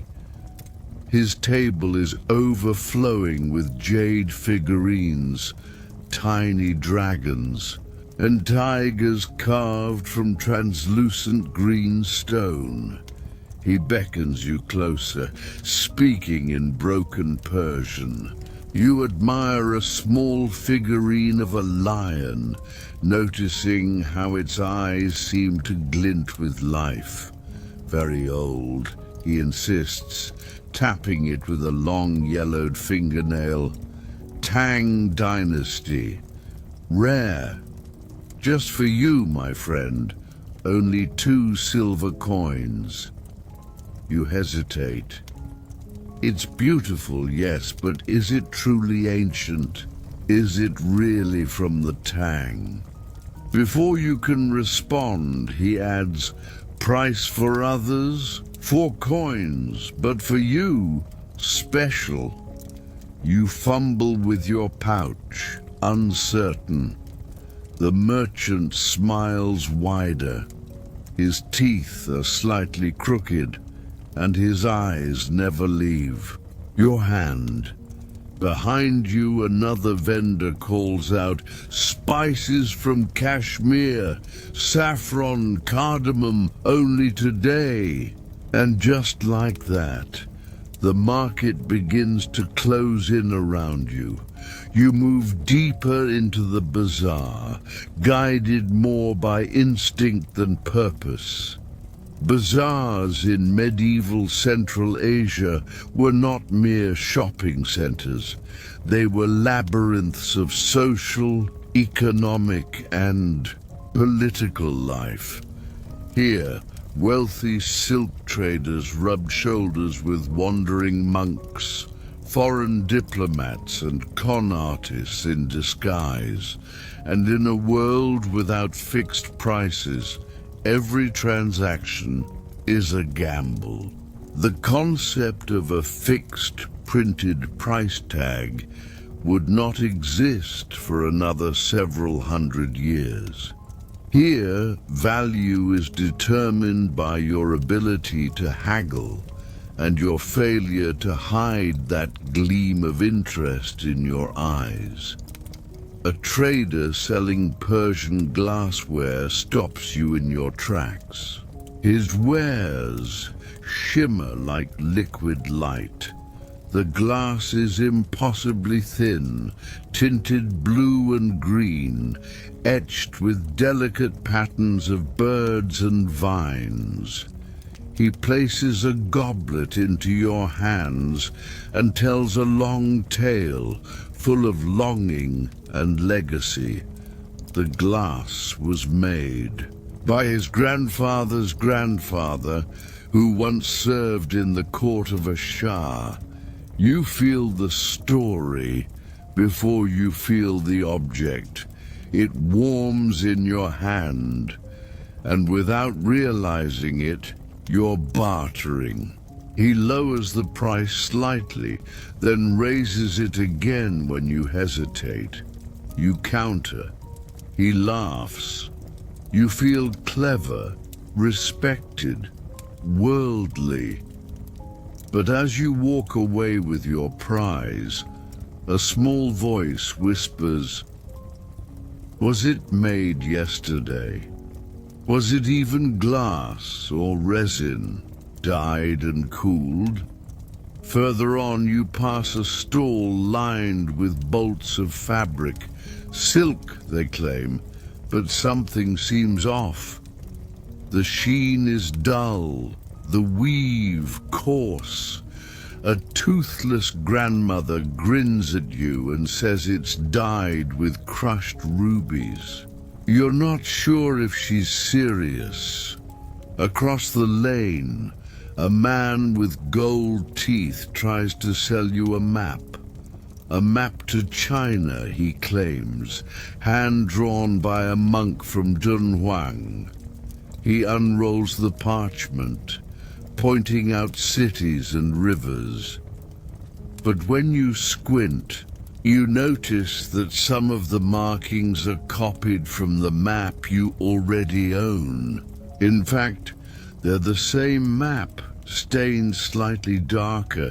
These marketplaces thrived on hope, on dreams of something rare, ancient, valuable. And if you were tired, which you were, or desperate, which you might be, the merchants would smell it on you. They didn't need to steal from you. They'd simply help you give it all away. You find yourself in a quieter corner of the bazaar now. The stalls are smaller, the crowds thinner. A man sits under a canopy of dates and dried apricots, threading beads onto a leather cord. He offers no sales pitch, just a nod. You ask the price of a simple amber bracelet. He doesn't answer. Instead, he tells you a story. Long ago, a trader from the north brought that amber from a forest near the Baltic Sea. He sold it to a merchant's son, who wore it through every storm and sandstorm on the Silk Road. The son died on the edge of the Taklamakan Desert, but the bracelet survived. You ask again, how much? The man looks up and says, "You choose the price. But know this, pay too little and it stays with me." Something about the story stirs you. Whether it's true or not hardly matters anymore. You pay what you can. He accepts. No smile, no thanks. Just a silent transaction wrapped in myth. And in that quiet moment, you feel it. The old weight of a world where truth, fiction, and survival blurred into each other. Night falls slowly. The bazaar does not close. It merely shifts shape. Lanterns flicker to life like fireflies. The smells become heavier. Clove-smoked meat, molasses, sweet pastries, the faint perfume of opium smoke curling up from a shaded tent. You sit by a fountain, watching the chaos calm into a kind of rhythm. Behind you, someone plays a sitar, a plucked instrument with notes that echo like stars falling into water. You look at your purchases. Some are real, some are not. Some are in between. But what you've truly traded, beyond silver and silk, is certainty. And in this world, the loss of certainty was the price of admission. You begin to drift to sleep beneath the domes of Samarkand, lulled by the warmth of fading sunlight and the rhythmic lullaby of languages you'll never speak. But just before sleep takes you, one final thought lingers. Tomorrow, you'll leave the Bazaar behind. But the Bazaar may never leave you, and in the shadows, another merchant prepares for morning, already practicing the story he'll tell to the next tired traveler with silver in his eyes. Welcome back, weary traveler. The wind along the Silk Road has grown softer now, its dry breath whispering stories from distant lands. You've crossed deserts that drink sunlight until the dunes shimmer like gold, and mountains so high the stars seem close enough to touch. But tonight, we settle into a slower rhythm, not one of blistered feet or aching backs, but of silence, of missteps, of words misunderstood and customs misread. Because on the Silk Road, more dangerous than the bandits or the cold, more confounding than the endless horizon, were the words themselves. Not swords, but syllables, capable of cutting just as deeply. You. See, this wasn't just a trade route. It was the great artery of ancient commerce, diplomacy, and ambition. From Persia to China, India to Byzantium, dozens of empires funneled through these narrow paths. Traders, pilgrims, soldiers, and spies, all speaking in tongues that twisted and tangled like the silk they carried. Imagine you, a traveler from the Roman frontier, clutching your sheepskin pouch, step into the sun-bleached bazaar of Samarkand. Incense coils through the air like smoke from a dream. The crowd surges around you. There's the scent of lamb roasting over coals, the crunch of clay underfoot, the wail of a stringed rebab drifting from a distant alley. You approach a merchant selling lapis lazuli, blue as an Egyptian sky, and point at a polished gem. You smile, you nod. You even try to say how much, but the merchant only squints. You try again, louder, slower, and somehow with more hand gestures. Now he's frowning. You try miming coins. Still nothing. Then suddenly he shouts, a crowd gathers. You've just insulted his mother. The truth is, ancient trade along the Silk Road wasn't a smooth exchange of goods. It was often a comedy of errors, a performance of desperate pantomime. Words that meant silk in one dialect meant snake in another.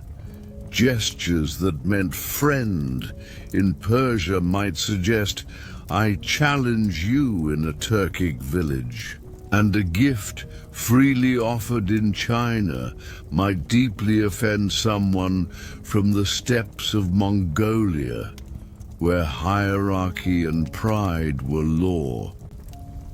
Miscommunication was not just awkward, it could be fatal. Even among experienced traders, contracts and negotiations often required not one, not two, but three interpreters. From Latin to Greek, from Greek to Sogdian, from Sogdian to Chinese. Each mouth watering down the original meaning like wine passed through too many cups.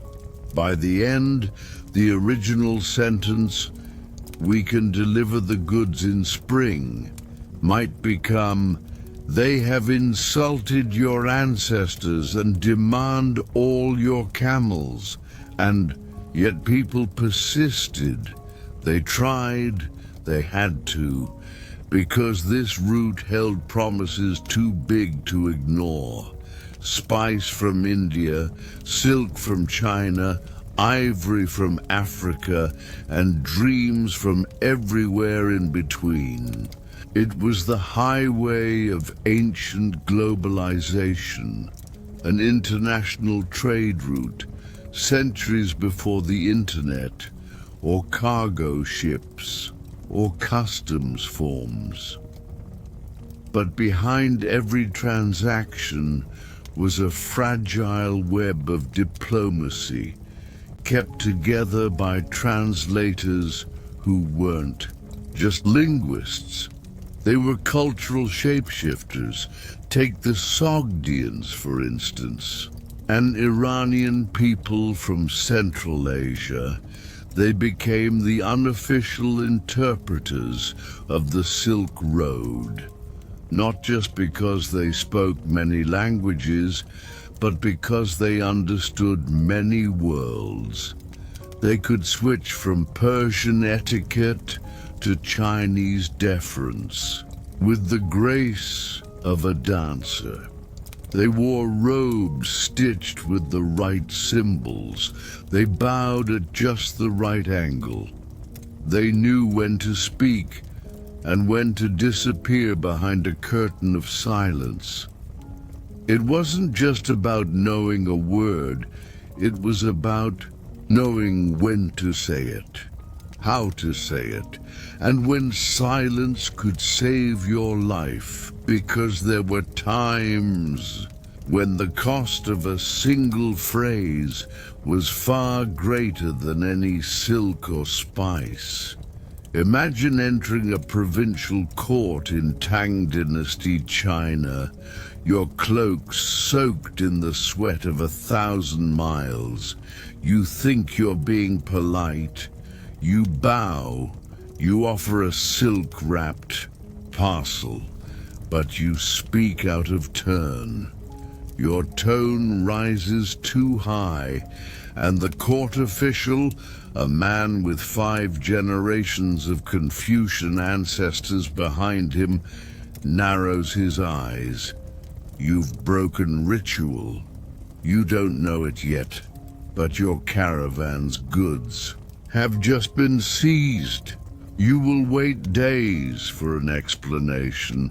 You'll hear whispers about exile, or worse, execution, all for a tone, a word, a pause in the wrong place. Now, dear listener, you might think this is ancient history, but this dance of language and culture is the very reason why modern diplomacy, business and travel still rely on interpreters and guides. The Silk Road was the original case study in miscommunication, and it wasn't always grim.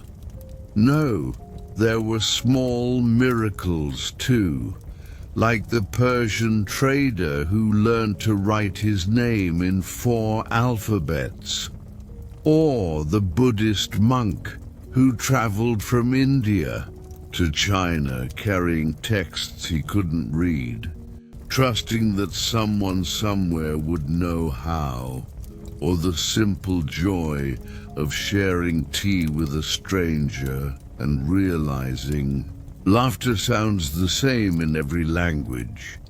There were even entire cities, melting pots like Dunhuang and Kashgar, where cultures collided so often, a new kind of harmony formed. Walls painted with Greek scrolls, Persian poetry, and Chinese lotus flowers. Taverns where a Roman could toast with a Korean, neither knowing what the other said, but both grinning wide. These were moments of magic, built on misunderstanding, and mended with curiosity.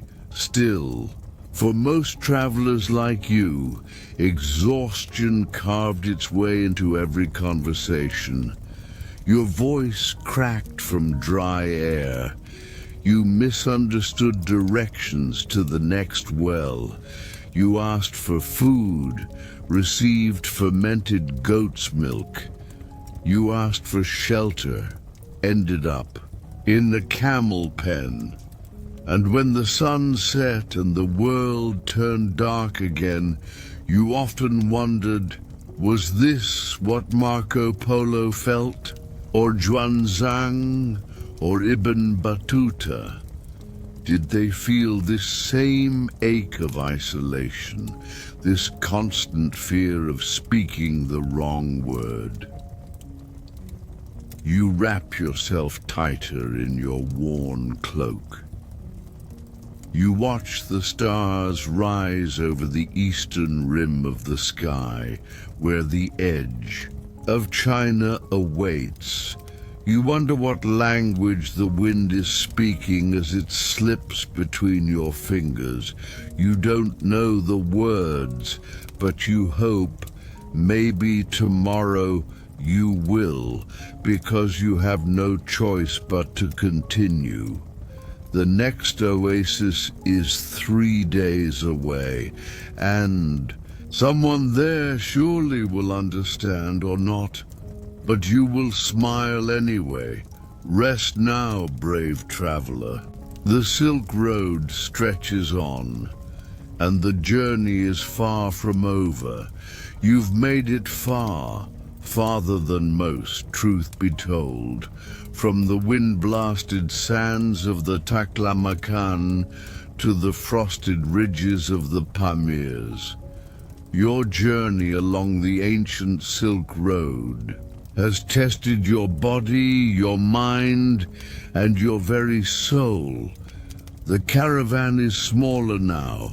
Some turned back, some vanished without a sound, and some simply laid down and never got up again.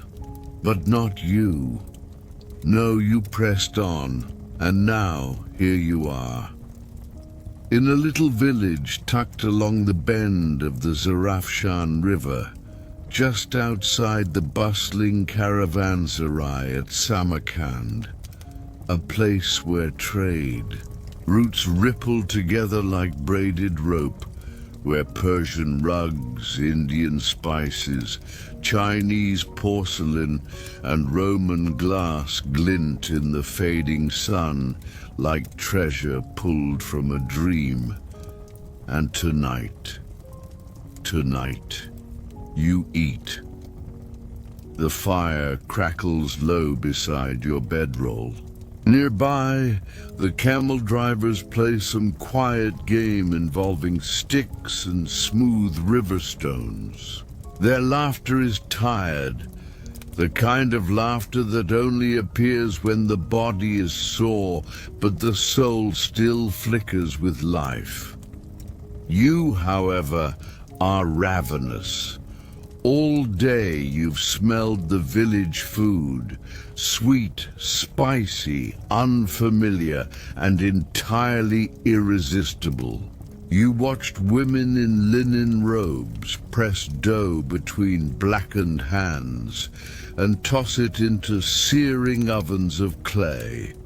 You passed steaming pots of stew where goat meat, onions, sour plums and cumin swirled together like alchemy. You even saw a man walk by, carrying a flat wicker basket stacked high with something golden, something flaky, something crunchy, and now you are invited to eat. A local man, his beard touched with grey, his eyes like polished obsidian, nods and gestures you over. You thank him in broken Sogdian. He chuckles. You point to your mouth and rub your belly. That at least translates just fine. You're handed a wooden bowl, hand-carved, chipped at the edge, but still warm. Inside it, a stew of goat and chickpeas, thick and fragrant. Floating on top, a spoonful of creamy yogurt. Not the yogurt you know, but something tangier, sharper. It smells questionable but inviting.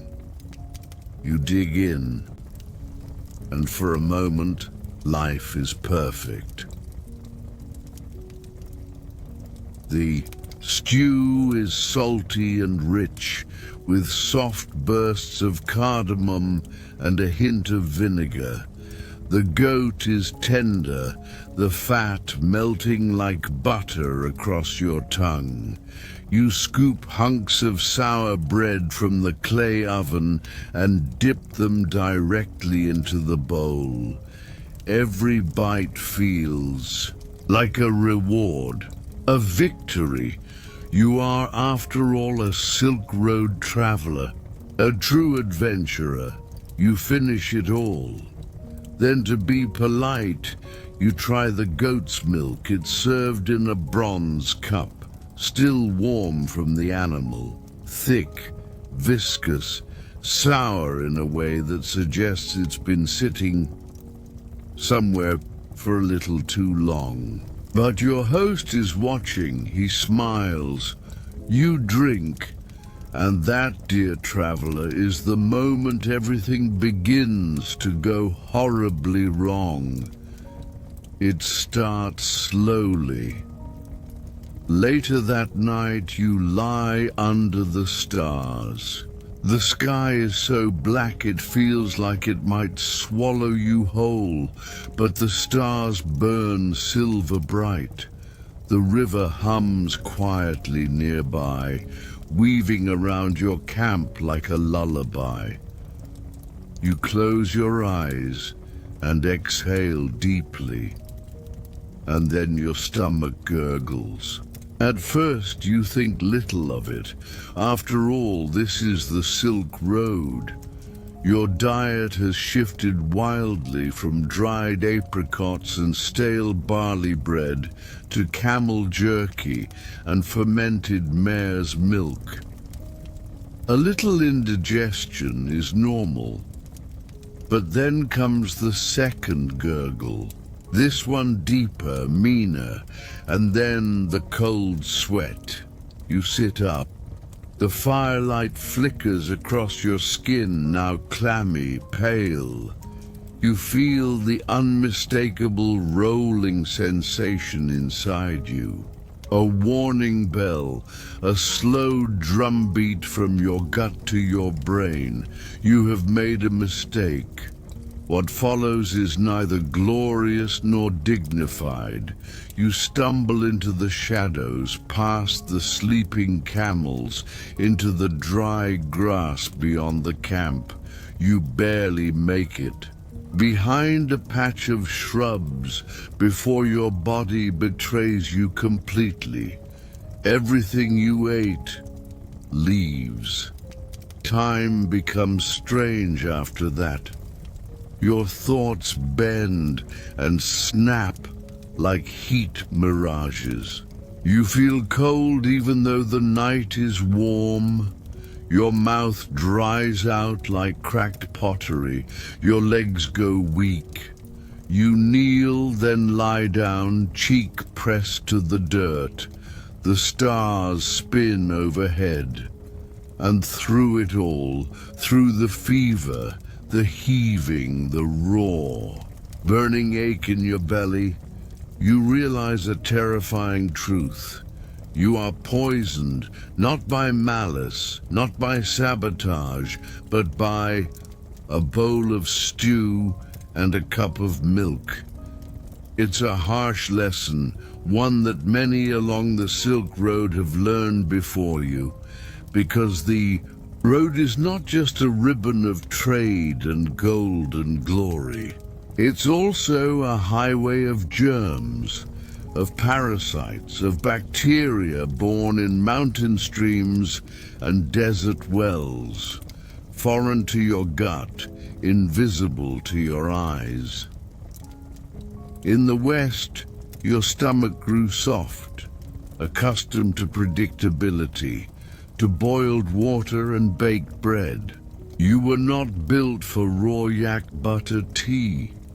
You were not trained to recognize the faint, curdled sting of milk that's gone, just a little too ripe in the sun.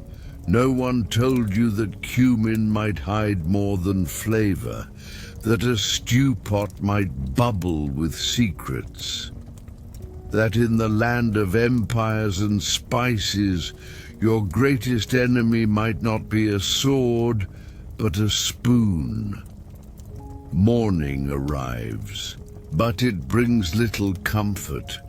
Your body aches, your mind drifts. You are carried, half asleep, half delirious, by one of the camel drivers to a shaded corner of the caravanserai. He fans you with a reed mat, dabs your forehead with water steeped in mint. The locals know this kind of sickness. It has a name, but not one you can understand. All you know is that your journey has paused, and no one is sure if you'll be able to resume. The Silk Road was never about comfort. It was about endurance, about daring to move between worlds, even when those worlds had very different bacteria. For many, the danger came from outside: bandits, storms, collapsing cliffs. But for you, the danger came from within, and it still churns there, even now. As your stomach twists once more, and the call of sleep pulls you into a slow, uneasy slumber, the fire crackles once more as the evening returns. The caravan waits. Camels grunt softly in their tethers, and far off in the market, a merchant begins to ladle a new pot of stew into a wooden bowl, warm, rich, fragrant. But this time, you pass. Sleep for now. The road waits, but so does your recovery, because this journey isn't over. Not yet. Relax and fall asleep to a story of ancient hardship, mysterious cities, and the haunting beauty of history's most dangerous road. You've made it farther than most. Your body is sunburned and wind-chafed. The soles of your boots are paper-thin, and your purse carries little more than a few copper coins, bent and misshapen from the relentless journey. Behind you lies 1,000 miles of hardship, blistering deserts, frozen peaks, bandits and bargaining tables, 1,000 sleepless nights under unfamiliar stars.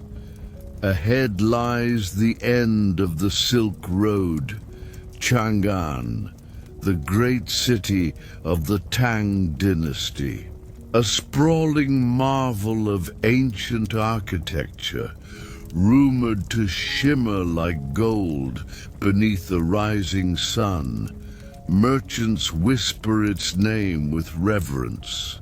They say the streets are paved in poetry, the air scented with jasmine and incense, and that fortune, real, lasting fortune, awaits those who arrive intact. But not everyone does. Let's pause here. Let the story settle into you like soft evening mist. You're safe now, listening from the comfort of your bed, far from the horseflies and sunstroke. But the traveler in this tale, the one you followed for all 12 chapters, is still walking, and the road is still long. Breathe deeply now. Let's follow them just a little further, the final stretch, but at what cost? As you crest the last ridge before Chang'an, your caravan is but a shadow of what it once was. At the journey's start, it was a parade, 60 camels, 24 men, and cargo so rich it nearly burst the seams of its silken wrapping. But now, just 3 travelers remain. One man coughs relentlessly, another limps on a splinted leg, and you haven't had a full night's sleep since you left Kashgar 2 moons ago. This was no luxury vacation, no scenic medieval tour. This was dangerous travel across real ancient trade routes, uncharted, unkind, and unforgiving. But what was it all for? That question haunts every step toward the city gates. The Golden City wasn't built for you as the walls of Chang'an rise. In the distance, shimmering in the morning haze, your heart should leap with relief. But it doesn't. Instead, there's a quiet dread. Because you know, not every traveler is welcome inside. Foreign merchants need papers, stamped documents, names vouched for by officials you've never met, and you left your permit behind during a hasty escape from bandits back in Dunhuang. You limp toward the gates anyway. The guards are tall, armored in bronze that catches the sunlight in fierce flashes. They speak in a dialect you only partially understand, and their expressions are unreadable. One of them eyes your filthy robes, another sniffs the air near your pack. There's a long silence, and then a single word. Wait. You're told to sit outside the city walls under the shade of a fig tree. You sit and wait some more. Sleep among the strangers. Night falls. Dozens more gather at the gates. Merchants from Persia, monks from India, travelers from Central Asia. You hear snatches of ancient languages and barter deals whispered over campfires. A man plays a soft melody on a flute made of bone. Another roasts a rabbit over open flame, glancing nervously at the guards. No one sleeps well. They say this is common. That many arrive at the edge of Chang'an, only to collapse from fever, infection, or despair before ever stepping inside. You overhear someone say the city is full, at least for now. That new trade restrictions are being put in place. That the plague, which had traveled east along the road, had reached the inner markets. And in that moment, you understand you might never enter the city at all.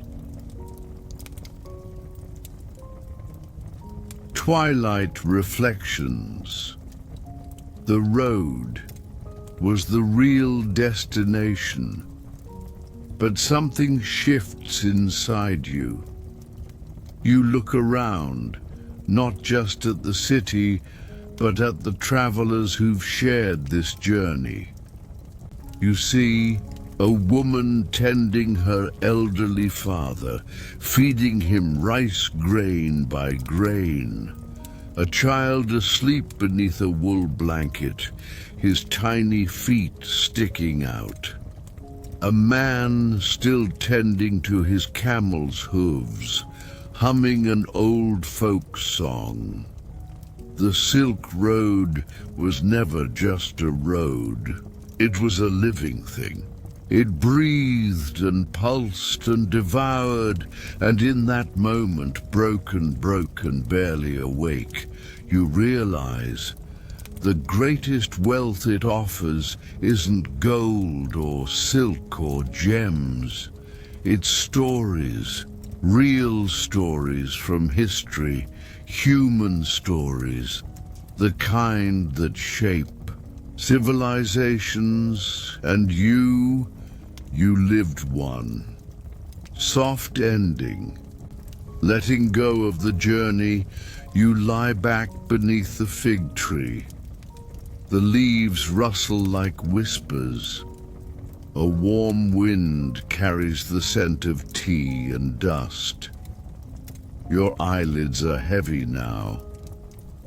You close your eyes and dream not of Chang'an, but of everything in between, of the vast Taklamakan Desert and the silence of the Pamir heights, of bazaars, oaths, and flickering oil lamps.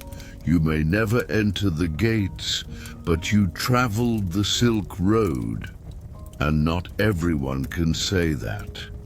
Thank you for listening. If you've enjoyed this journey along the forgotten lanes of medieval Asia, ancient trade routes, and dangerous travel through real stories from history, don't forget to like, subscribe, and hit the bell icon so you never miss another soothing journey into the past. Let the Silk Road fade now. Let your breath slow. And let the quiet calm of centuries rock you gently to sleep. Good night, traveler. See you in the next story.